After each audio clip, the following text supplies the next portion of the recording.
கர்த்தருடைய நாமம் மகிமைப்படுவதாக. ஆண்டவராகிய இயேசு கிறிஸ்து இந்த நாளில் நமக்கு ஜீவனை கொடுத்து ஆயுசு நாட்களை கூட்டி கொடுத்து அவருடைய வார்த்தை கேட்கும்படியாய் தேவன் தந்த அந்த கிருபைக்காய் நன்மைக்காய் கொடான கொடி நன்றி செலுத்துவோம். இந்த நாளிலும் கூட கர்த்தர் நம்மளோடு கூட வெளிப்படுத்தி பேசுகிற வார்த்தை உபாகமம் 28ஆம் அதிகாரம் 12ஆம் வசனம் இப்படி சொல்லுகிறது: கர்த்தர் உனக்கு தமது நல்ல பொக்கிஷ சாலையாகிய வானத்தை திறப்பார். என் அன்பு சகோதரனே சகோதரியே, இந்த நாளில் இந்த வார்த்தையை விசுவாசிக்கிற நம்மளுடைய வாழ்க்கையில் கர்த்தர் நல்ல பொக்கிஷ சாலையாகிய வானத்தை திறக்க போகிறார். என் அன்பு சகோதரனே சகோதரியே, அவர் யாருக்கு திறப்பார், யாருக்காக எப்போ அது திறக்கப்படும் என்று சொல்லி பார்ப்போமானால், இதே அதிகாரத்தில் பார்க்கிறோம். 1ஆம் வசனத்தில் பார்க்கிறோம்: இன்று நான் உனக்கு விதிக்கிறேன் உன் தேவனாகிய கர்த்தருடைய கட்டளைகளின்படியெல்லாம் செய்ய நீ கவனமாய் இருக்கும்படிக்கு அவர் சத்தத்திற்கு உண்மையாய் செவி கொடுப்பாயானால் உன் தேவனாகிய கர்த்தர் பூமியில் உள்ள சகல ஜாதிகளிலும் உன்னை மேன்மையாக வைப்பார். நீ உன் தேவனாகிய கர்த்தரின் சத்தத்திற்கு செவி கொடுக்கும் பொழுது இதில் சொல்லப்படுகிற ஆசீர்வாதங்கள் எல்லாம் பழிக்கும் என்று சொல்லி பார்க்கிறோம்.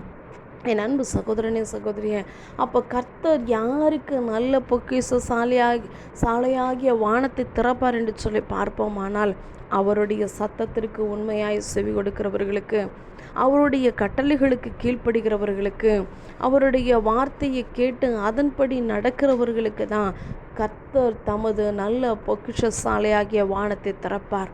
அவர் திறந்தால் அது ஒருவரும் பூட்ட முடியாது, ஒருவரும் பூட்டக்கூடாதபடி திறக்கிறவராக இருக்கிறார். அவர் தாவீதின் திறவுகளை உடையவர்.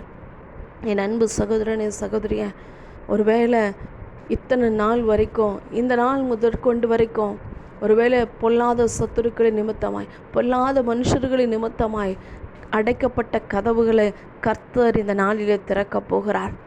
அதே வசனத்தில் பார்க்கிறோம், அவர் வானத்தை திறக்கிறது மாத்திரமல்ல, எதற்காக திறக்கிறார் என்றால், நீ அநேகம் சாதிகளுக்கு கடன் கொடுப்பாய், நீயோ கடன் வாங்காதிருப்பாய்.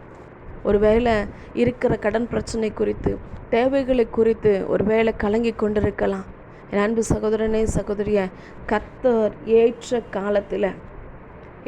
காலத்தில் அவர் நம்மளுடைய வாழ்க்கையில் வானத்தை திறக்கணும் அப்படின்னா, நல்ல பொக்கிஷ சாலையாகிய வானத்தை திறக்கணும் அப்படின்னா, நீங்களும் நான் அவருடைய சத்தத்திற்கு உண்மையாய் செவி கொடுக்கணும், அவருடைய கட்டளைகளுக்கு கீழ்ப்படினோம், அவருடைய வார்த்தைகளுக்கு செவி கொடுத்து அதன் பிரகாரம் நடக்கும் பொழுது அவர் நம்மளுடைய வாழ்க்கையில் இருக்கிற எல்லா போராட்டங்கள், பிரச்சனைகள், வியாதிகள், அவமானங்கள், அது மாத்திரமல்ல, விசேஷமாய் சொல்லப்படுகிறது, நீ கடன் வாங்காதிருப்பாய், கடன் கொடுக்கிறவர்களாய் மாற்றும்படியாக கர்த்தர் தமது நல்ல பொக்கிஷ சாலையாகிய வானத்தை அவர் திறக்கப் போகிறார்.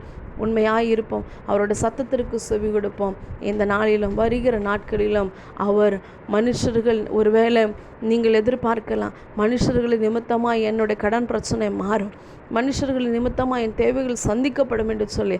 ஆனால் கர்த்தர் சொல்லுகிற காரியம், நான் உனக்கு நல்ல பொக்கிஷ சாலையாகிய வானத்தை திறப்பேன் என்று சொல்லி கர்த்தர் வாக்குத்தத்தத்தை கொடுக்கிறார். அவர் வாக்கு மாறாதவராக இருக்கிறார். அவர் எல்லாவற்றையும் செய்கிறவராக இருக்கிறார். தேவனால் எல்லாம் கூடுகிறதா இருக்கிறது. நீங்களும் நானும் விசுவாசிக்கிறவர்களாய், அவருடைய சத்தத்திற்கு செவி கொடுக்கிறவர்களாய், கீழ்ப்படுகிறவர்களாய் இருக்கும் பொழுது கர்த்தர் நம்மளுடைய தேவைகளுக்காக அவர் வானத்தை திறக்க அவர் வல்லவராக இருக்கார். ஆமென்.